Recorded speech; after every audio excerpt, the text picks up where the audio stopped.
приятели! Днес започнахме деня с идеята да изкачим връх Мусала.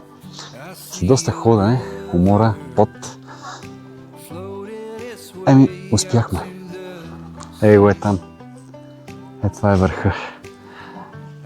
Стигнахме и в не толкова хубаво време, но пак на някакви приятни гледки бих казал, но е доста просто облачно. Стигнахме, успяхме скалата. Вижте, аз съм дори скачил, защото си е хладно тук. Подцених, хем знам как да се подготвим, но подцених времето тук.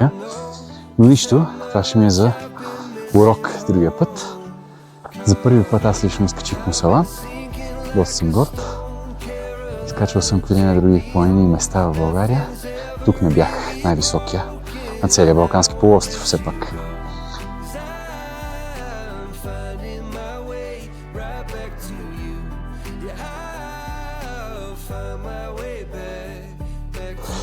Значи това беше едно от тези преживявания, които не са просто от типа да направиш поредното видео, защото когато стигнеш върха, оставаш с чувството, че си направил нещо така смислено и добро за себе си.